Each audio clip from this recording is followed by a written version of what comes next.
gentle souls. Thank you so much for joining me for today's reading. Today's reading will be focusing on the energies presented to us as a collective for the Gemini new moon occurring in the northern hemisphere. Today's reading will be a bit different than the one I've done in the past, for I would like to start with an intuitive reading and then get into the meanings of the cards and be provided with further insight.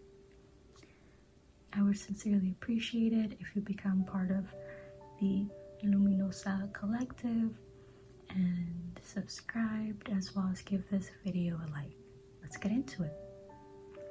Intuitively, I am interpreting these cards as a message that this Gemini energy, we are encouraged to dwell and even engage in some of the activities that fulfill us in terms of when it comes to creativity, as well as desires, even willpower. And it seems that this is very much encouraged by the Knight of Pentacles, for it could apply to having structure, as well as a focus on things we can do with our hands, which Gemini rules the hands to my understanding. And this card supports us in being creative and finding outlets for us to express ourselves in the realm of creativity and willpower in the tangible and our current physical realm, which is very encouraging. And with this time inside, even though some states are starting to open up, we can still dwell on some activities that we can do to not only make time pass, but reconnect us with perhaps our inner child and the desires we wish to engage with. In terms of the moon, as well as the Seven of Cups in reverse, I am sensing the need to connect with oneself, especially one's shadow self, and taking this time to connect with ourselves and allow for duality to be present. I personally have been feeling this lately when it comes to my emotions, allowing myself to feel the sadness that I feel, but still be open to feeling grateful for the things that I have, grateful for my current position. I feel as though this theme of duality and openness is very much encouraged by our new moon in Gemini.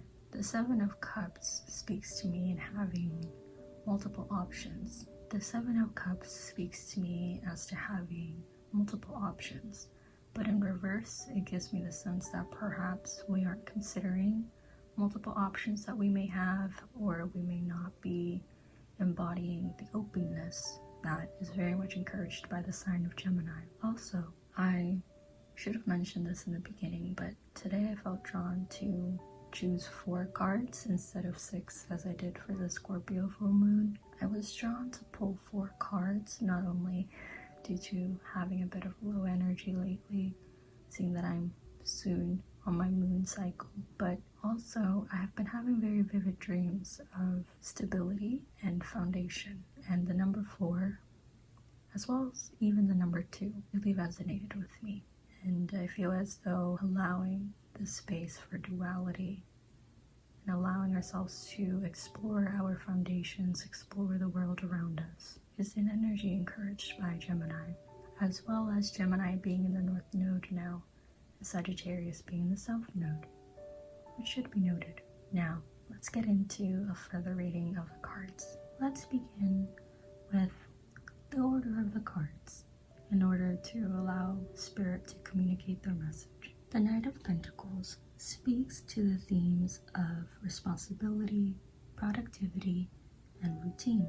It's part of the Pentacle Court suit, which speaks to the themes of finances, home, growth, and security. Having this card in upright position speaks to the attention needing to be drawn to instill, as well as practice, routines that will encourage and sustain our sense of productivity throughout the day. And routines, especially during these times where some of us may not have a job at the time, can be as simple as having a morning routine. as having a self-care routine, a night routine.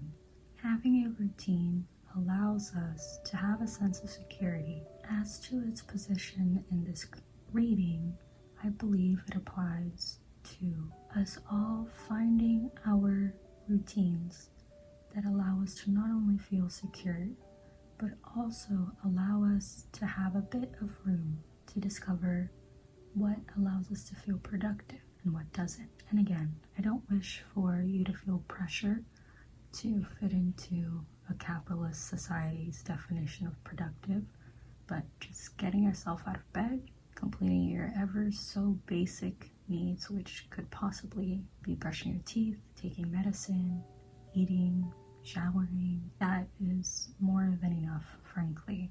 And please don't be discouraged from being gentle with yourself.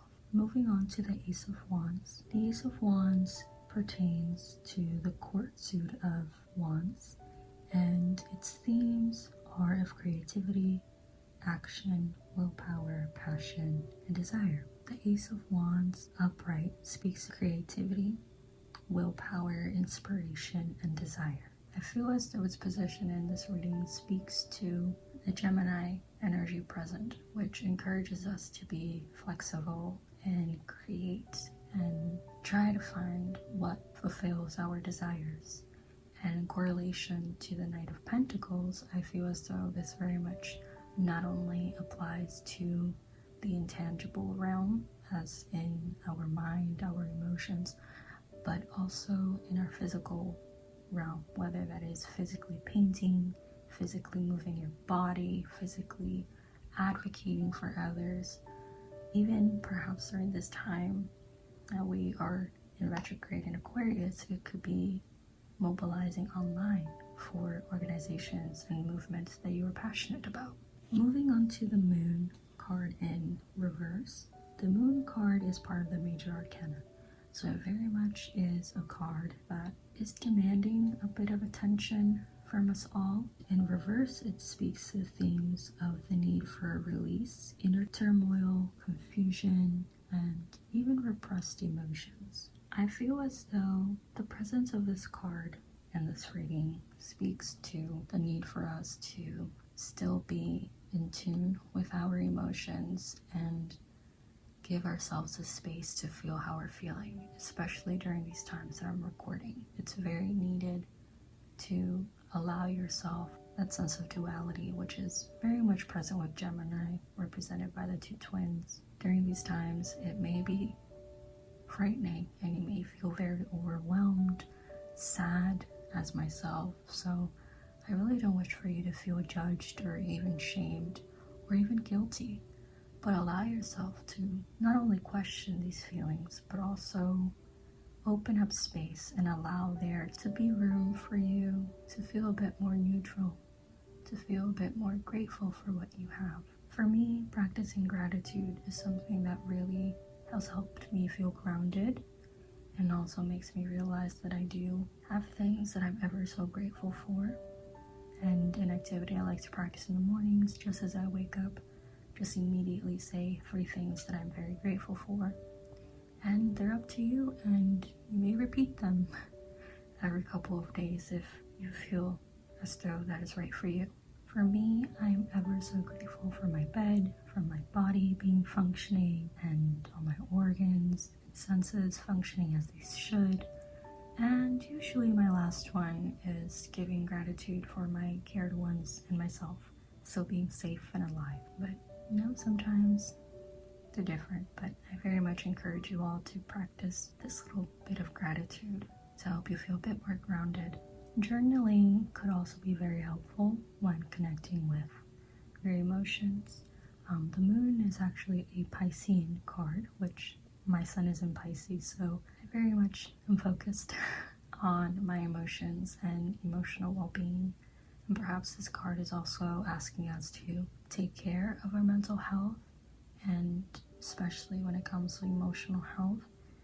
Again, it is absolutely okay to have days where you are feeling down, days, moments, however long it takes. But also keep in mind to give yourself space to feel how you're feeling, but not to cling on to those feelings. just let those feelings come and go. And it may be difficult when it comes to sad or depressed feelings, where it really feels like a very long time when the waves of sadness surpass you. But allowing yourself that space to feel and not judge yourself or push them away really grows that bond with yourself, and allowing you to trust yourself to feel your emotions, allowing your inner child to feel safe within yourself.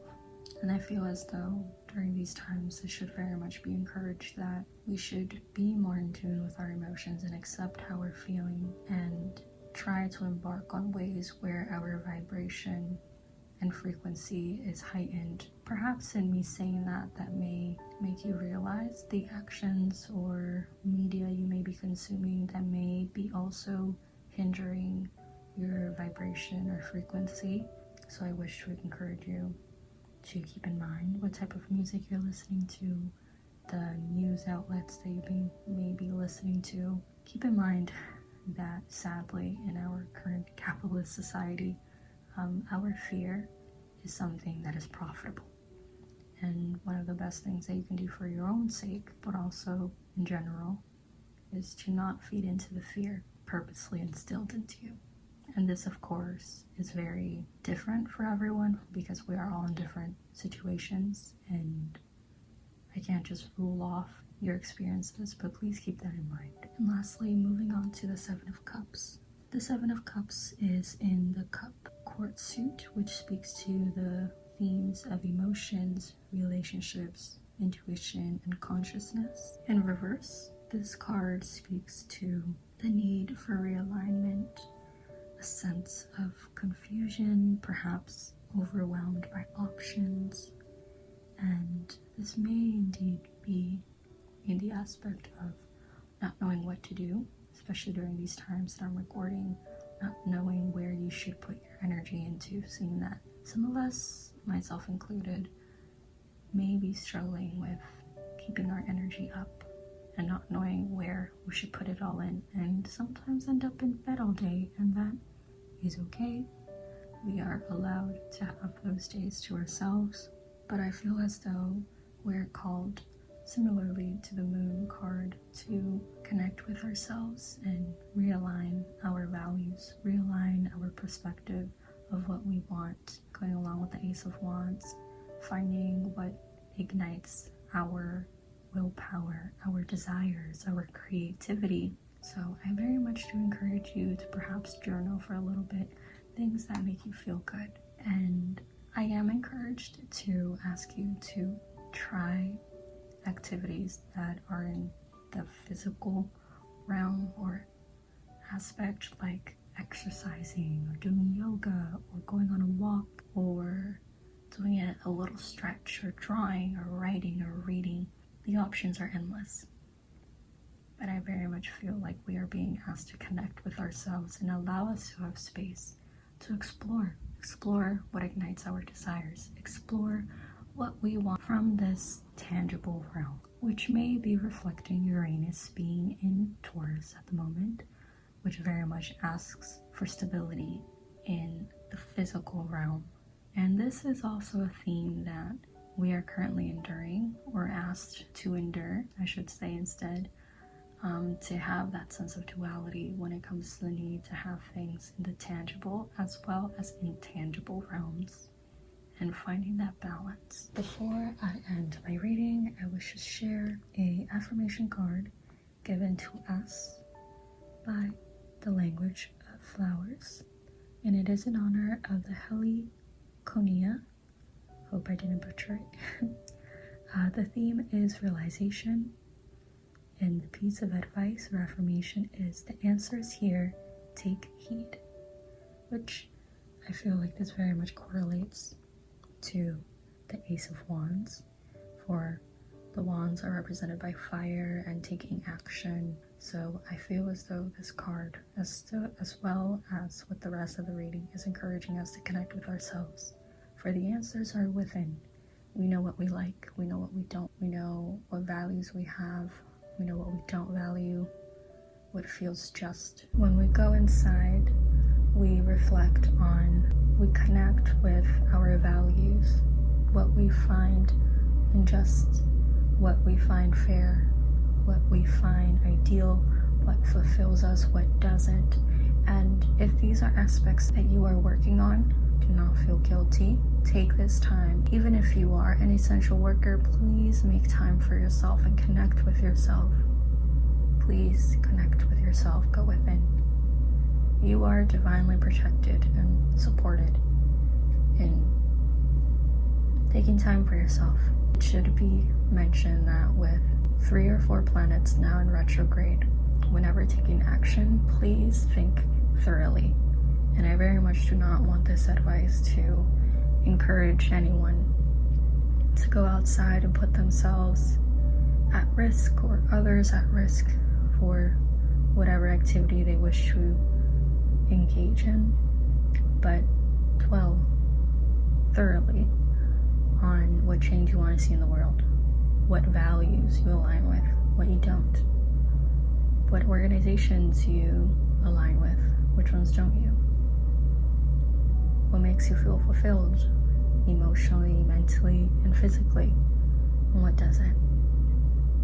What activities should you start enabling in order to try something new, to explore the realm of creativity and allowing there to be space for the intangible and tangible. And with that, I wish to thank you wholeheartedly for taking this time to listen to me, receive this message, and I sincerely hope it provided you with some insight. And in the case that it may have not, please let this message float away, and I sincerely hope to catch you in my next one. I would sincerely appreciate if you subscribed, gave it a like, and maybe shared this video. So, blessed be. Thank you.